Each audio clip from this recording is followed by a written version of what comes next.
everybody. Welcome to another episode of Ichabod's House. I'm Andy here with my lovely sister Jen. Hey there. And we are here with the first episode in a non-disclosed episode amount of the Enfield Poltergeist tapes. We're going to go true crime on this one. I know you and I didn't discuss this, so surprise. I love it. I'm down. I'm down. So this one is called the Enfield Poltergeist tapes. Poltergeists don't share beds, Jen. They just don't do it. They don't. I mean, maybe if it was a succubus type, they might, but that's not what we're dealing with here.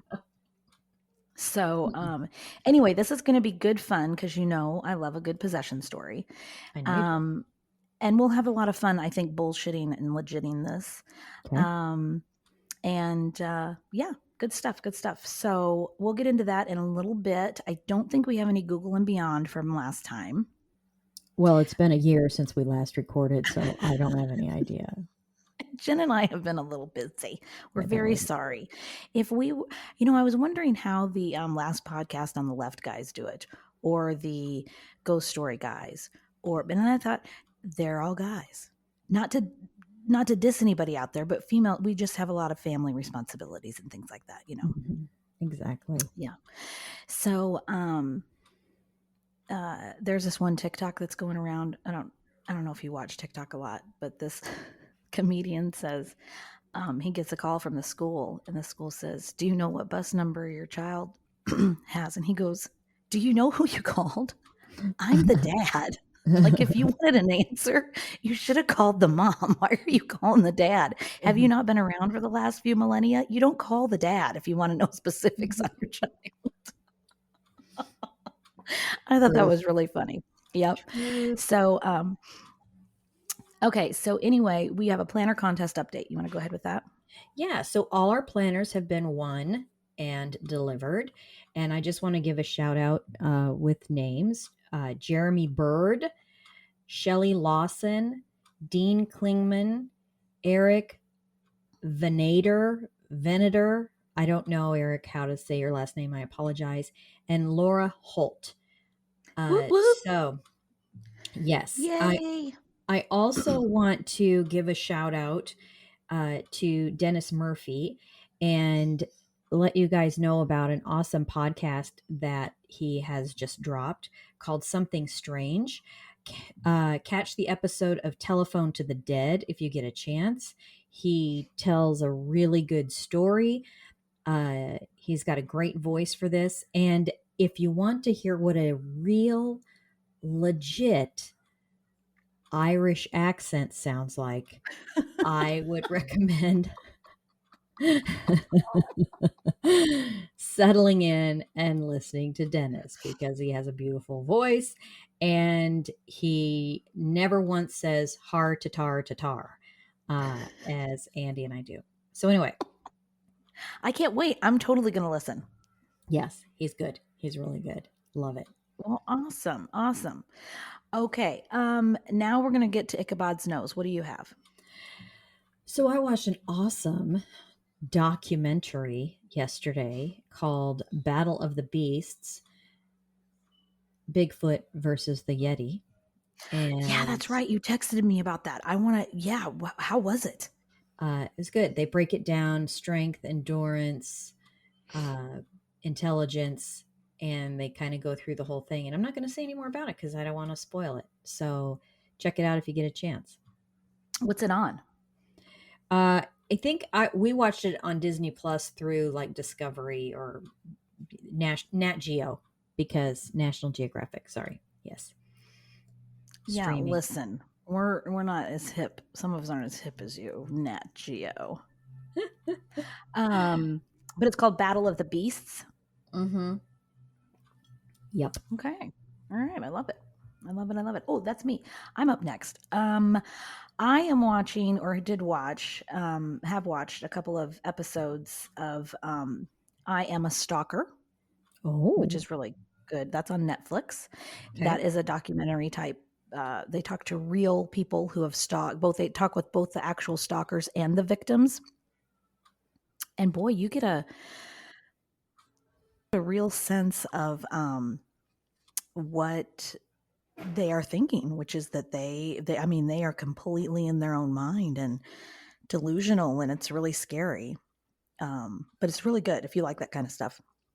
Are the stalkers like rehabilitated, or when they are on this, are they being interviewed from prison? Yes, How's being this work? interviewed from prison. One of them Okay. did get out, and he still has it in his head that he could back together with the mother of his child. He has visitation with his son, and hopefully they can just come to have a healthy relationship as friends for the sake of their child, and hopefully he doesn't get delusional and want to hurt a. I mean, that's what he wants is for them to all be Yeah. together. So that's a little scary. I was a little scared for her when I saw the end of that. Um, but yeah, it's very, very interesting. And then the second one that I started watching is called Cabinet of Curiosities. It's on Netflix. There is a podcast by Aaron Mahnke, which I'm sure, again, if you're listening to this podcast, I'm sure you know all about Aaron Mahnke's shows, Lore, and then he has one also called Cabinet of Curiosities. And I thought maybe it was connected. I thought because they did a show of his Lore podcast on Amazon. There's 2 seasons on Amazon. Have you watched those? Mhm. Yep. And then I thought maybe Netflix was doing this with his other one, but it's by Guillermo del Toro. And Mhm. so I don't think they're connected. But anyway, it's really good. It's really good. And there's a lot of stars in I that. Like Tim Blake. What is his last name? Tim Blake. Oh my God, why am I anyway, there's a famous guy named Tim Blake something. I can't remember his name. I'm just leaving you hanging because I have no idea who he Totally. even is. You'd know him if you saw him. I'm just gonna sit here and I'm kind of going, what's out my window over here? I'm just gonna, those leaves You would blowing over there. totally know him if you saw him. Um, uh, it's a good show.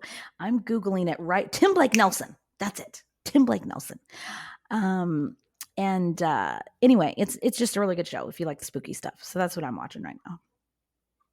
I have actually watched a few episodes of that too. So very good stuff. Yeah. Love it. Okay, so do we have any Ask Ichabod? No Ask Ichabod. Nobody has any relationship questions for Ichabod. So we're just going to move along. Maybe we need a better picture of So, him. Maybe some better lighting or something. Maybe he looks a little too spooky with the nails coming out of his skull. maybe so. I don't know. But that's, that's how he looks. Okay. And he can hear you talking right now. So I'd be quiet. Oh my gosh. You know the whole thing with you're not supposed to talk about fairies? Mm-hmm. We read a story in literacy class on Friday about fairies. I about pooped my pants. Yeah. I know. You don't talk about them. I know. So we won't talk about them. Okay. So I think we're ready to dive right in. So whenever you're ready.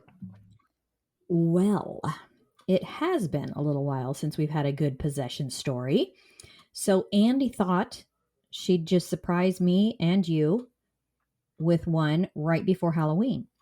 If you are a fan of this podcast, there's a good chance you've seen the Conjuring movies. This episode looks at the Enfield poltergeist, which was depicted in The Conjuring 2. We will look at what actually happened, what happened in the movie, and of course, what we think is legit or bullshit. We will also do our best to bring you an accent sample platter and legit imitations of 12-year-old girls speaking as grumpy old men.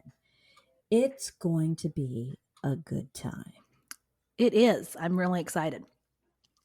We're going to take a moment right now, however, to cite our sources for today's episode. We use the book The Enfield Poltergeist Tapes by Dr. Melvin Willen, the websites historyversushollywood.com, theconjuringuniverse.fandom.com, and the radio series The Reunion with Kirsty Wark on BBC Radio 4. Also, the book The Demonologist by Gerald Brittle. Now, let's jump right in by getting to know those involved. First, let's meet the family. There's Peggy Hodgson. Peggy, by this time in 1977, had been divorced from Mr. Hodgson for about 3 years. She was raising their 4 children by herself with no support from Mr. Hodgson. You wanker. There is mention in the book by Dr. Willen that Mr. Hodgson suffered from partial paralysis and had some mental issues of some sort. He's still a wanker. Mm-hmm. There's not a lot on him. Peggy works full time and does her best to keep her children fed and clean, which they were at this time. The house, however, was reportedly in disrepair. The oldest child is Margaret, and at 13 years old, she was right around poltergeist attraction age. Dr. Willen's book states that, quote, Margaret appears to be quite a normal child, but inclined to be over emotional. Of a 13-year-old girl, get out. I don't believe it. Shut up. Right? She cries very easily. She goes to special classes as she has been rather backward in her schoolwork, end quote. I think that would probably mean that she was somewhat dyslexic. I would say That's yes. what I took that to mean. The second child is Janet. She was 11 years old at this time. Dr. Willen's book states that she, quote, appears to be a reasonably bright child, but rather excitable with a strong imagination. She went to a new school at the beginning of September and showed a great deal of apprehension in having to start. She took a couple of weeks to settle down, but considering all of the disturbances, she has settled in very well. The girl appears to be the epicenter, end quote. Johnny, the 10-year-old boy, went to a boarding school and was only there for a day when the investigators were there. Dr. Willen's book states that Johnny was a mentally disturbed child, so we are assuming the school he went to was a special education school. The youngest child is Billy, and he was 7 years old at the time of the poltergeist. It is reported that Billy is a normally intelligent child. However, he did have a speech impediment. He'd run his words together and could be very hard to understand. He did receive speech therapy for this. The house they lived in was what was called a council house. I wasn't sure what a council house was, so I Googled and beyonded it, Jen. Nice. Historically, council housing is public housing that is rented to households who are unable to afford to rent from the private sector or buy their own home. It has been called council housing due to the role of district and borough councils managing the housing. Okay. According to our sources, there doesn't appear to be any unusual deaths that took place in the house, nothing violent or suspicious. However, some of the curtains and furniture in the house came from a house where a father murdered his 4-year-old daughter. Mr. Hodgson knew this man and was friendly with him. When the man committed suicide, Mr. Hodgson brought those things into the home. So he kind of just said, hey, dead guy, free curtains. Mm-hmm. Okay. There was also a budgerigar,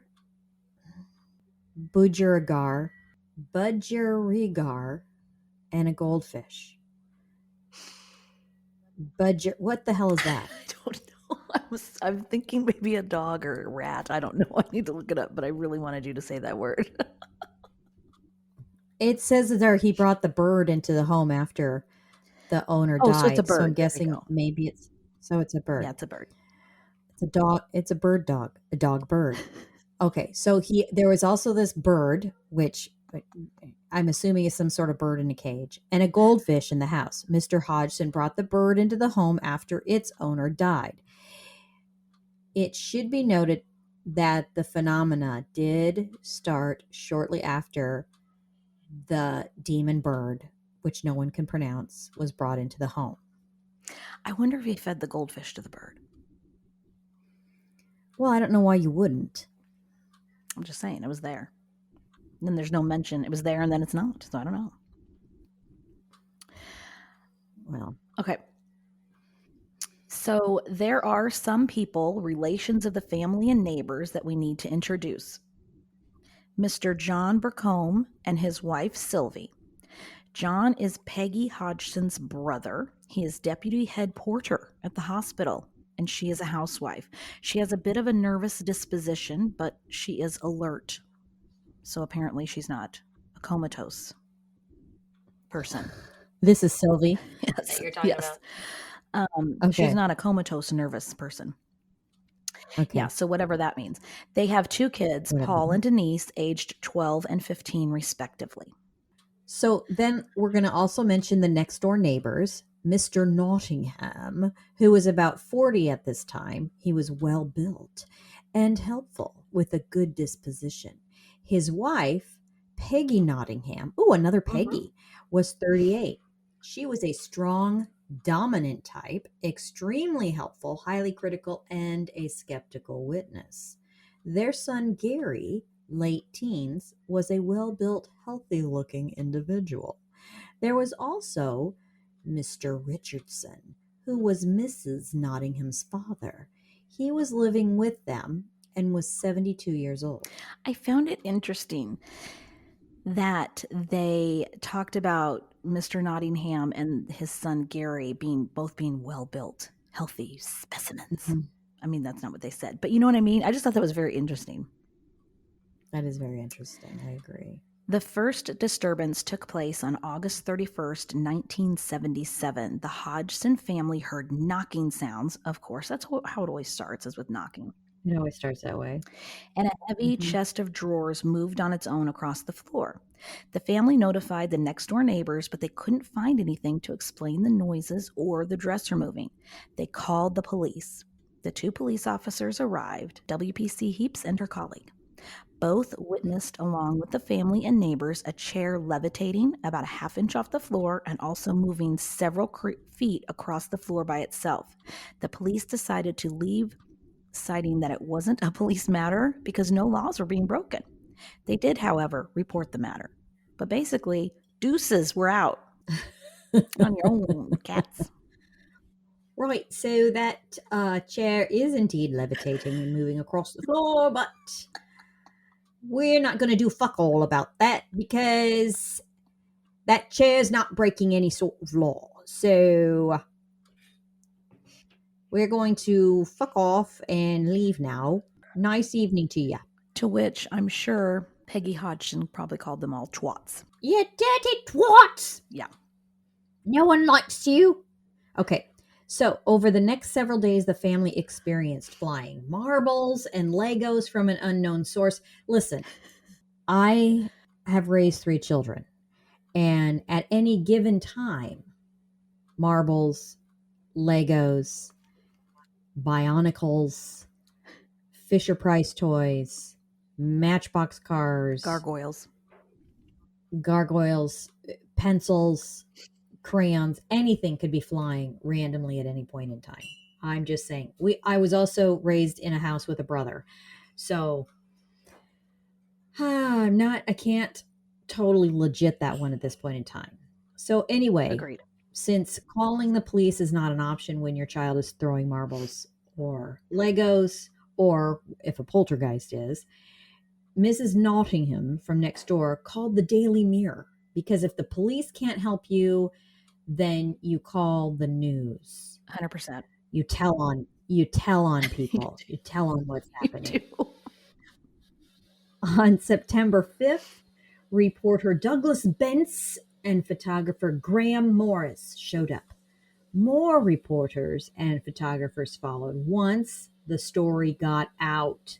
The media was impressed by the family's genuineness, especially because they witnessed some of the phenomena themselves. Right.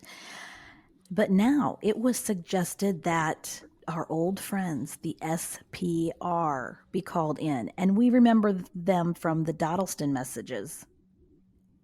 Mm-hmm. It's the Society for Psychical Research. A successful inventor named Maurice Gross was also called in. He had joined the SPR after his daughter died in a motorbike accident. He wanted to know if he could actually reach her beyond the veil. He was interested in doing investigative work and happened to live in London, which made traveling to Enfield doable. Mr. Gross experienced what he thought to be poltergeist phenomena at the Enfield house and decided he should bring in some help on this investigation. A few days later, Guy Lyon Playfair, an author and experienced investigator, joined him. Mr. Playfair and Mr. Gross spent many hours in the Hodgson house investigating and recording the happenings there. The first recorded session was on September 19th, 1977. This first one only yielded normal household creaks and miscellaneous noises. The really good stuff started to happen on September 21st. The sound of a chest of drawers turning over seemingly by themselves and movement of other furniture and a pillow from the bed. These latter accounts were taken from the verbal eyewitness accounts from Mrs. Hodgson and her brother, John Burcombe. That October brought a lot of recording testimonies and phenomena. These mostly happened after 9 p.m. and sometimes well into the night or early morning. Mrs. Nottingham discovered an unexplained pool of water, a bathroom light swinging, and the movement of a toilet brush and the toilet flushing on its own. I just let that one go. Just say cleaning the toilet, good for you. Better than the Dottleston messages poltergeist, who wouldn't pick up anything. And again, if the pool of water was in the bathroom and there's boys in the house, I'm calling pee. I'm saying pee. Or leaky toilet. But if there's boys in the Or they're house, having a water fight. I'm saying pee. Mhm. It's pee. Come on. I raised boys. That they can pee. Sometimes they'd stand in the tub, try and pee in the toilet from there, get to the door, try and hit the toilet from there. Did I ever tell you what Ian and Alex told me after they graduated and moved out? No. That they would go into the bathroom together and use their pee streams as lightsaber streams and fight each other while peeing in the toilet. Yeah. Yeah. Never knew. Never knew. Yep. It's a good time. Just saying.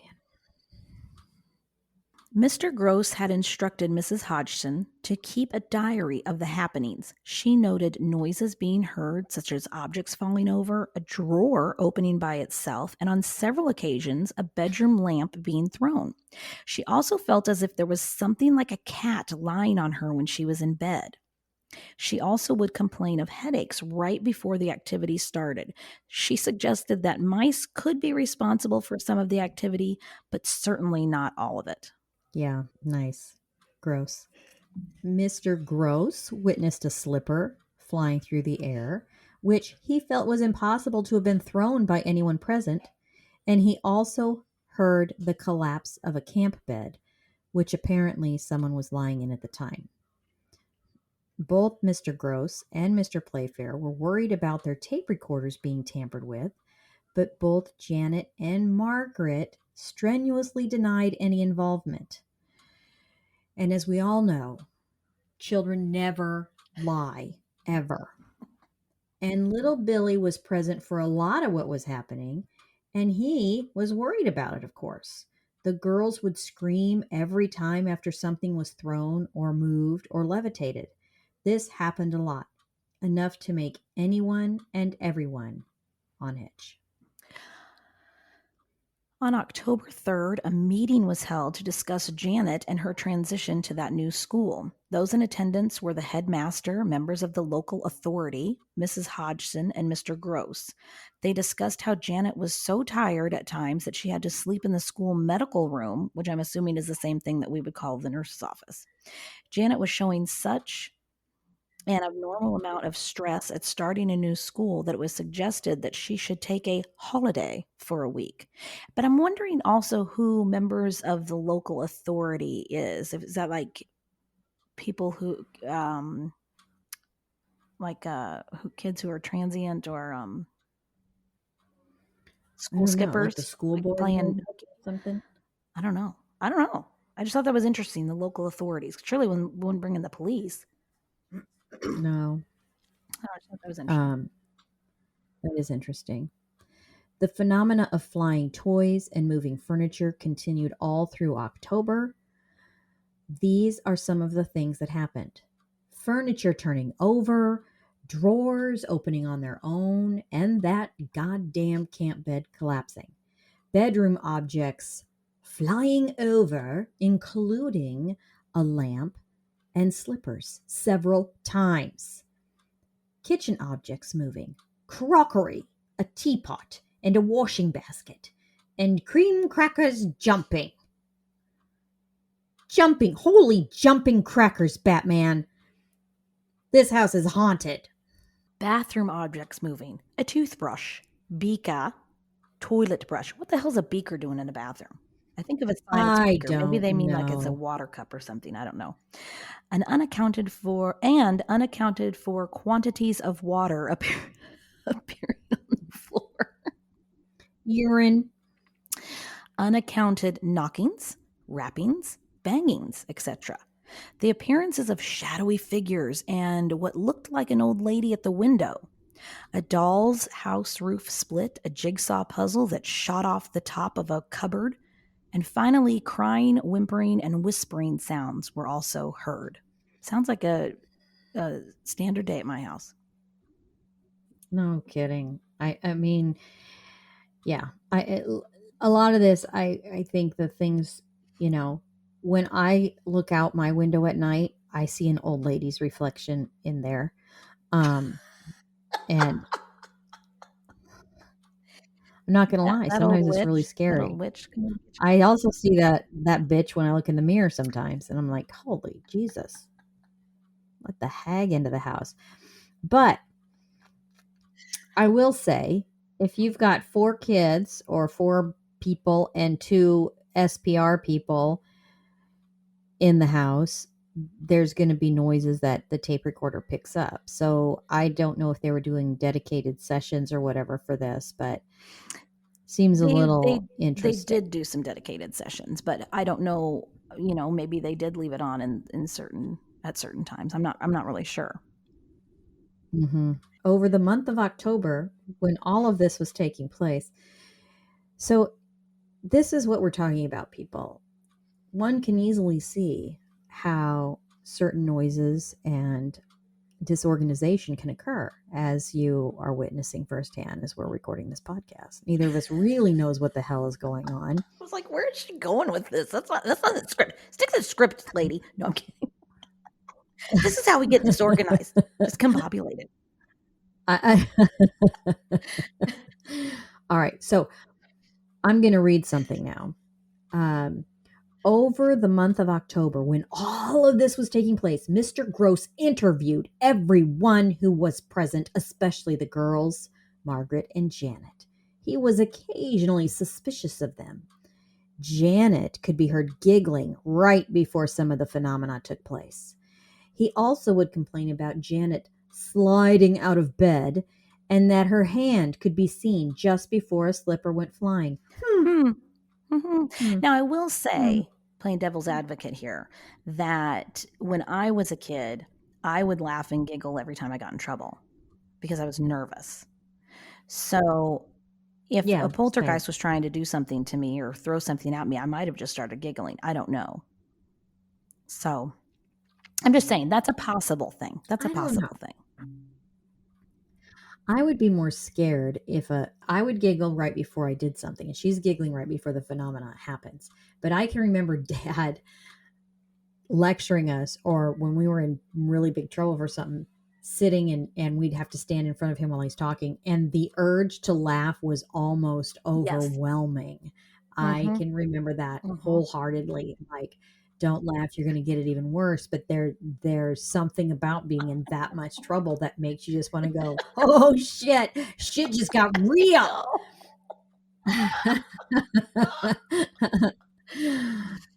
No. But if it wasn't our parents, if I like got in trouble at school, or let's say um something terrifying was happening at home, I would not laugh. I would have that horrible heart dropping to the pit of my stomach feeling. Yeah, So I probably don't know. same. You're probably right. I mean, I don't know.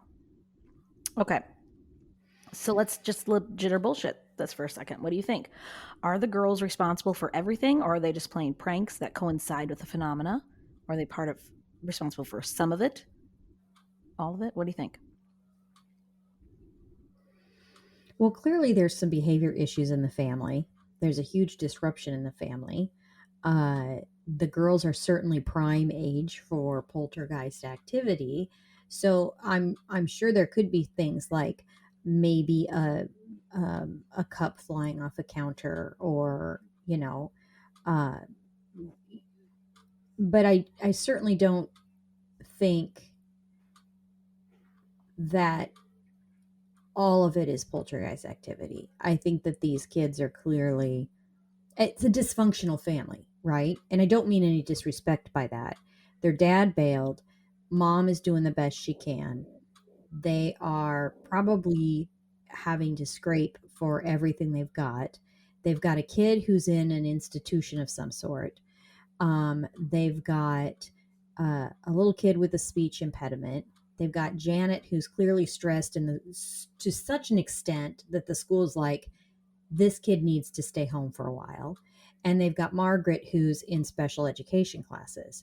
So there's a lot, and they've got people peeing all over the floor. So there's a lot of stress going Pee on. flying everywhere. There's pee, It's Legos, pandemonium.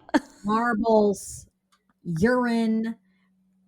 So There is a lot going on, for sure. I know that this, so the inclination is to say, well, it has to be legit because it receives such wide acclaim from the SPR and the press. However, I will say that the cops obviously witnessed something. Yes. Yes, We that's have what I one was going to thing. say. We have one thing. But even the SPR guy they sent has a conflict of interest, right? He is going there with the expectation that he's going to find something, with the deep desire to contact his daughter who was killed. So I don't know that we have an unbiased observer in him.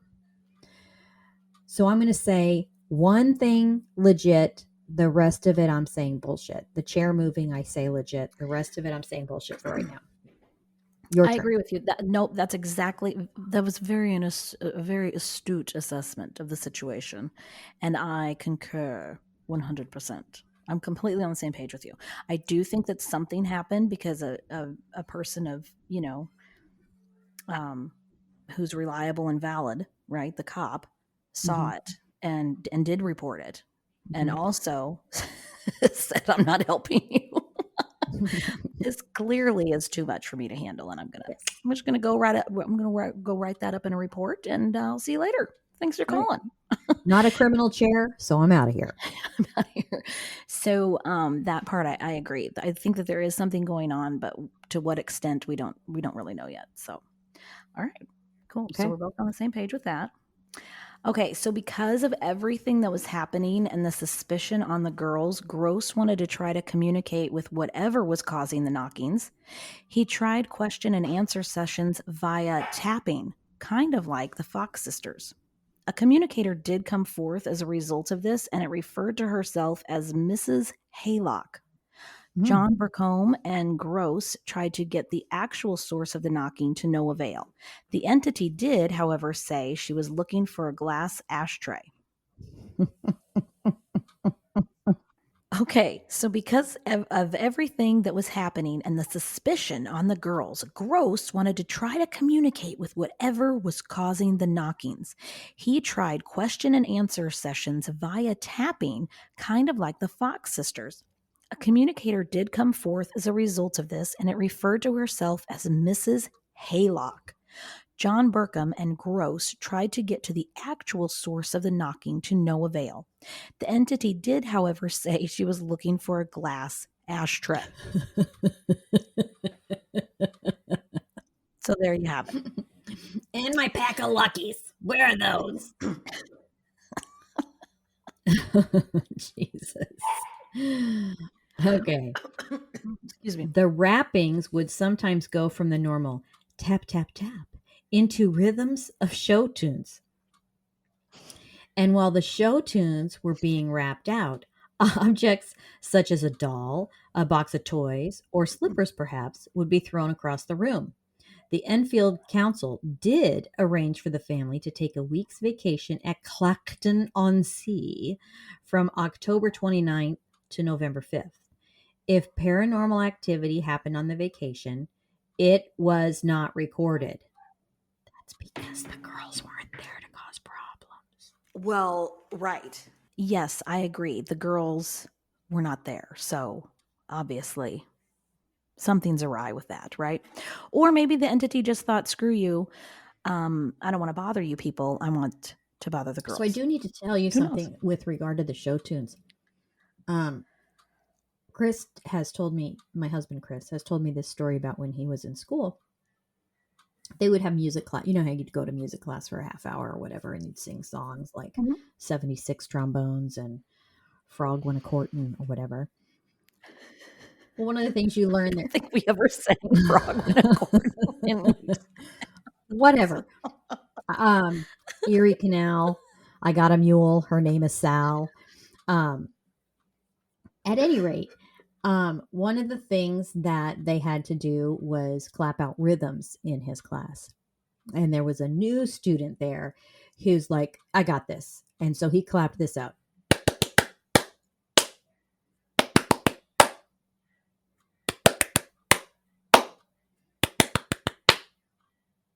Okay.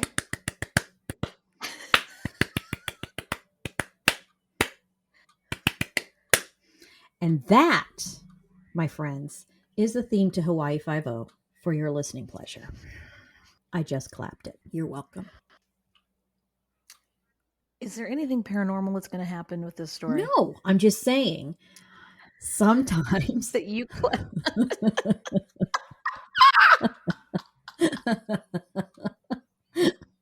I thought the kid was gonna like the clapping that the kid did was gonna be at Chris's house at night, and he was gonna be really freaked out. No, I think what the the lesson there is that some parents in the 70s let their kids watch anything.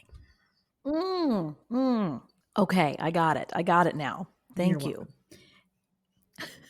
You can edit that out if you want, but I think Don't need to. my rendition of Hawaii Five-0, da da da da da da da da da da da. There you go. Okay. I loved it. I thought it Okay, was good. great. Okay, so the taping started up again on November 5th. This date is one of celebration in England. It's called Guy Fawkes Day, also called Bonfire Night. It is commemorating the failure of the gunpowder plot in 1605. That's as much as I Googled. I would have gone down a rabbit hole if I had tried to do anything more. They planned to blow Oh up my God. Of course you would Parliament. know. Everybody knows. Everybody knows. Everybody does not know. I did not know, and I love history. They were going to blow up Parliament. Oh, okay. All right. Well, there you go, smarty pants. Mm-hmm. So, needless to say, there were the sounds of fireworks going off intermingled with the tappings, which is what they heard on the recordings. Mm-hmm. Although Mr. Gross could tell the difference between the two, it was still frustrating trying to Of course he could. it was still frustrating trying to communicate with the tappings during all of the firework displays. Also, the spirit they were communicating with, Mrs. Haylock, changed her name to Mrs. Oakland, and the once glass ashtray that she was seeking was now made of wood. Now she wanted a wooden ashtray. I hate when that happens. But she's still looking for her luckies. Bring me my stogie. Among the large number of objects being thrown about the house was one of relevance to Mr. Gross. This was recorded. On the night of the 5th, between 10 and 11 p.m., Gross asked the spirit if it was having a game with him. A whooshing sound was immediately heard as a box was hurled across the room at him and hit him on the head. Exclamations of shock, especially from Gross, can be heard on the recording. There was much activity to follow that evening, with a picture being pulled off a wall behind where Gross was positioned. A pillow was thrown. The kitchen table was thrown over. The laundry basket was upturned. The kettle jumped across the kitchen, and sheets were repeatedly pulled off the beds. Whew. I know, right? Well, if that wasn't as if that wasn't enough, on the night of November 7th, I cannot talk and I'm completely stuttering today. Well, it was that I shouldn't have had so much cough syrup. Well, as if that wasn't enough, on the night of November 7th, the poltergeist decided to shake things up a bit. There are eyewitness accounts and photographic evidence of Janet being thrown into the air and levitating. It appeared as though she was Mm. thrown anywhere from 4.5 feet to 6 feet in the air. Margaret, the older sister, also claimed later in the month to be pulled out of bed. It is noted that when some of these events happened, Janet looked to be asleep. Also, at times, Margaret, Janet, and Billy all seemed to be dreaming simultaneously. Okay. Mrs. Hodgson was experiencing frontal headaches when the activity was about to start, and she herself experienced events ranging from hearing footsteps and feeling gusts of wind from unknown sources to the appearance and disappearance of food, as well as all the commotion that was now commonplace. While all of the Legos flying around and the food disappearing and reappearing was impressive, Mr. Gross wanted more. He wanted a written communication from the entity. Well, be careful what you wish for. Mrs. Hodgson did indeed find such a written communication. It was written on Janet's writing pad. Tell us, Andy, what did the note say? Shit, Mr. Gross, from Mrs. Haylock.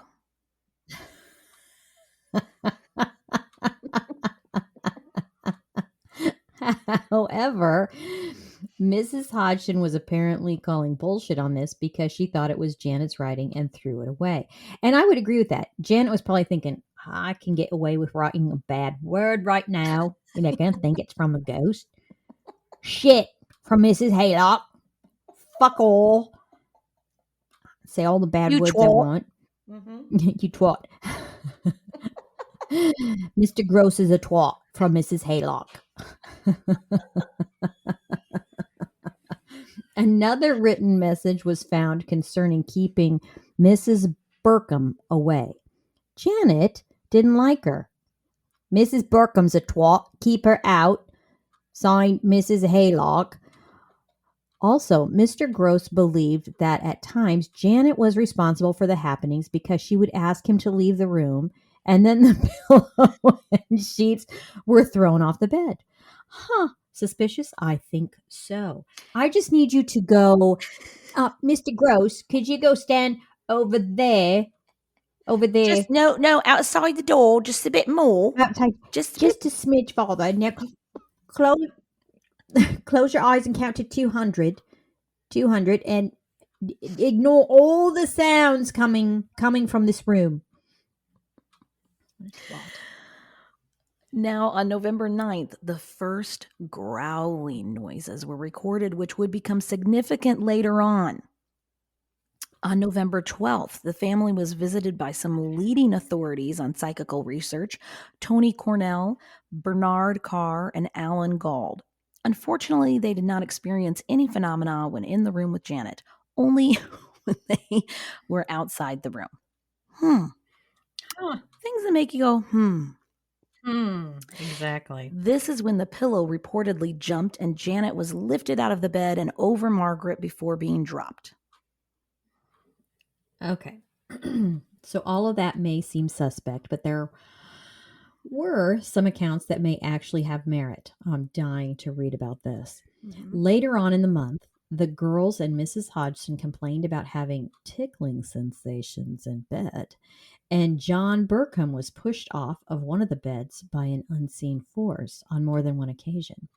Janet started having violent episodes. When she was not in one of these, it was like she was when she was in one of these, it was like she was in a trance and she had man strength. And there's something to be said for man strength. That's some strength. Just saying. Mrs. Hodgson, Okay. Mr. Gross, the Burkham family, and Mrs. Edwards, who was a family friend, all had trouble holding Janet down to keep her from hurting herself, and they couldn't wake her up. Apparently, Janet was convulsing and banging her head on the headboard, and she was also said to be laughing, screaming, crying, yelling, and kicking about. Gross was kicked by Janet, and she almost broke his thumb while she was flailing around in bed. However, it is important to note that Janet did display natural or normal behavior during this time, such as trying to keep her nightgown pulled down while she was moving around on the bed. So her nightgown keeps coming up, and she's completely aware. She must be aware of that because she keeps trying to pull it down. Mm-hmm. Okay. But she also moaned.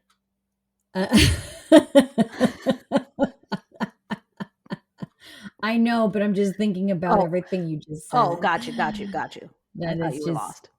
interesting. It The is tickling interesting. sensations. Something's tickling me in bed. It just is, I don't know. Anyway. Is it a good tickle or a bad tickle? These are things we need to know. Right. It's kind of like All good right. touch, bad touch. Yes, exactly. Stranger danger. Okay, so Janet also moaned, tied her socks together, and sat in a Muslim praying position, rocking back and forth on her bed, which is not natural behavior. After all of this dramatic commotion, they were finally able to get Janet calmed down, and everyone was able to get some much needed sleep. The house was fairly quiet until November 26th. On this night, the photographer Graham Morris, Mr. and Mrs. Burkham, and Mr. Gross were present. Janet became hysterical again and acted violently, showing fantastic strength. Yeah. I don't know. I don't even know what to say to all that. Because all those men were present. I don't know. It's just interesting.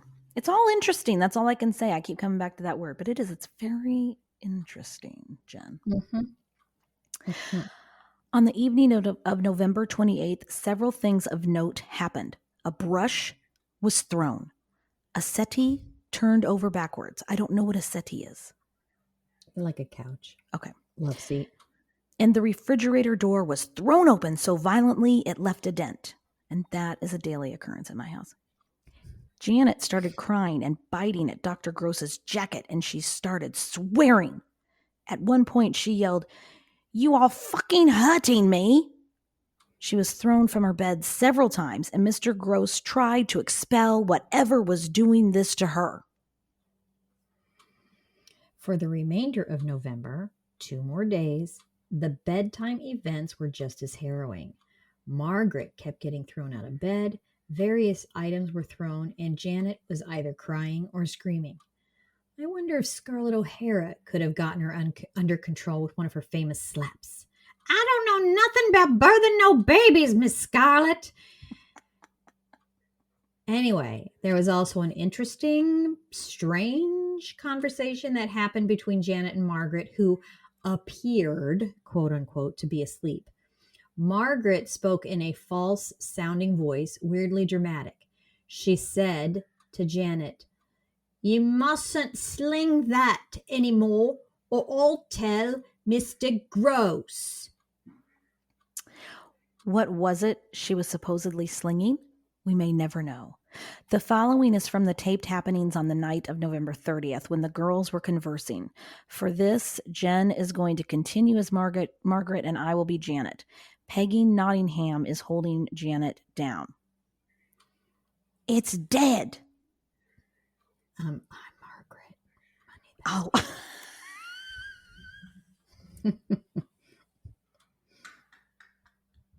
I was just giving you your line.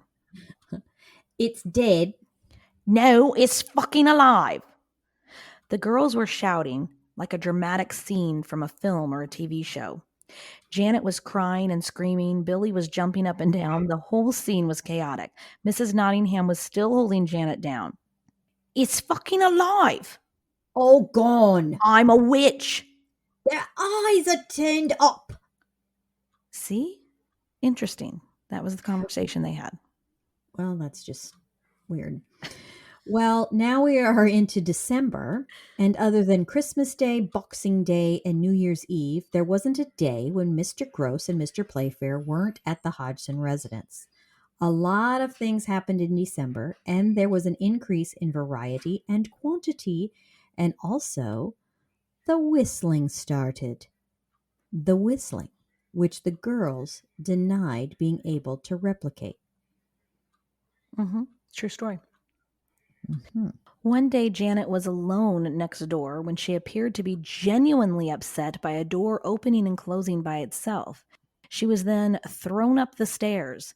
The usual happenings were still occurring, of course, the flying objects, flying bed sheets, and Janet and Margaret are still continually getting thrown out of bed. I just stopped laying in my bed. Same, same. Apparently, this is when the entity was showing quite a liking to Mrs. Hodgson. Oh, oh, you're tickling me. You're tickling me. She was recorded saying, "It feels just as though there's a great big hand going like that. You pinch me. You dare pinch me. You know you really are the limit. Now you go away. It's taken a fancy to my skirt. Oh, that tickles." Then Mr. Playfair was recorded saying, "My notebook jumped off the spot where I had carefully placed it, swished through the air, and landed on the floor about 3 feet away. This took place literally under my nose in a strong light." All of these incidents were witnessed by numerous people, including Mrs. Hodgson's ex-husband, who's there. I think he would pay like utility bills, maybe. Mm-hmm. Okay, Seriously, I swear we watched this on General Hospital at one point, Jen. I'm sure we did. During this time, the girls were having simultaneous dreams, conversations, or fantasies, which could become quite heated. The girls were heard yelling about dogs and shit. At times, this was pretty funny, so much so that Mr. Gross could be heard suppressing laughter in the background. When Gross left the room, Janet was then transported, levitated maybe, onto a chest of drawers in the room, and Margaret was yet again thrown out of bed.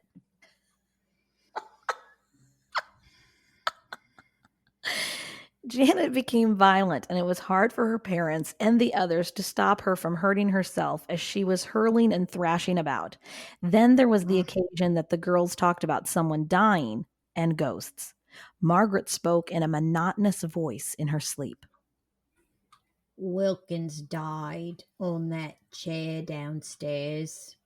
Then Gross wanted the girls to try automatic writing while they were supposedly asleep. Janet wrote about a ghost in the bedroom. It died in 1952.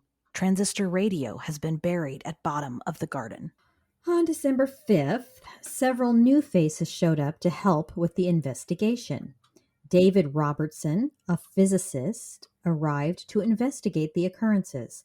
He was the head of physics at Birkbeck College, and Hugh Pincott, a leading council member of the SPR, also showed up. While these investigators set up equipment, the girls seemed to be in a playful mood. Janet was again thrown out of bed, but while laughing this time, and the adults were told to leave the room.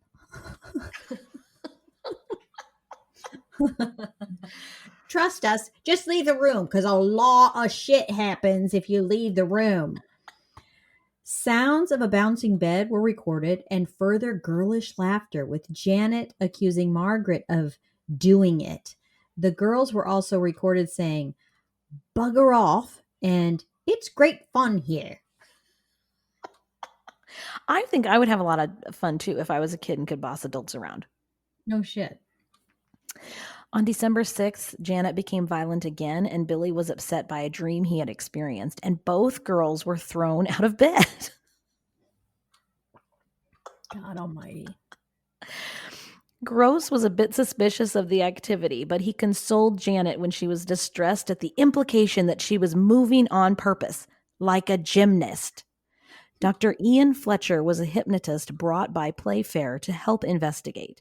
When she. Yeah, but So Ian, I thought was a boy's name, but it does say that it was a girl. Anyway, when she got Janet in a relaxed, hypnotized state, she accused her siblings of doing things deliberately, but she wouldn't tell her mother because she was afraid that she would get the blame. So basically, Janet is blaming all this stuff on her siblings. Mm-hmm. Huh. Classic Janet. Classic Janet. When Dr. Fletcher left, the commotion started up again with the bed shaking, Janet being thrown out of bed again, and Billy crying and wailing, and persistent whistling. And Gross tried in vain to communicate with a knocking system of his own. On December 10th, a growling voice was heard near Janet and was recorded. This could be the start of the voice or voices becoming an integral and dramatic part of the investigation. As if the screaming and leaping out of bed weren't enough, Janet started barking like a dog on the reg. Andy, could this be the first recorded evidence of a furry? I don't know, Jen, but that's a whole different show. So we're just going to let that set right there. Okay. But the barking intrigued Gross, and he asked for his name to be barked out, and a number of barking sounds and names followed. Okay. Ah, shit just got real. Right? Margaret said these names came from under the bed. The names included Joe and Gross's name, accompanied with woof, woof, fuck off, shit, and one or more girls laughing.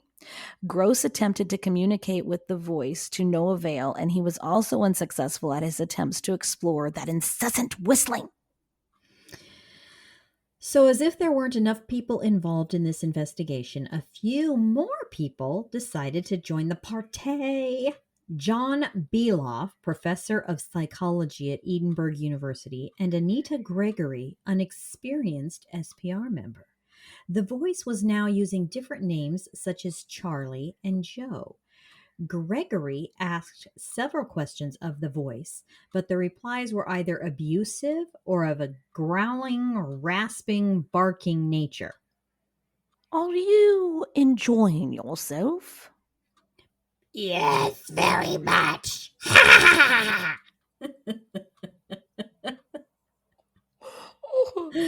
Mr. Gross thought he might be more successful, but the replies to his questions were strange or non existent. I'm Bill Wilkerson. I lived in the house and was married with 3 children. How old are you, Mr. Wilkinson? No answer. Can you tell us the names of your children? No answer. What do you do? Steal money from the shop. My dog is here. We call him Goober the Ghost. And I'm 72 and my kids are 16 and 18. Why do you keep pulling the girls out of the bed? I want Janet out of that bed. I can't do that in British accent. I want Janet out of that bed. This is my house and I like having it. This is my house and I like having it.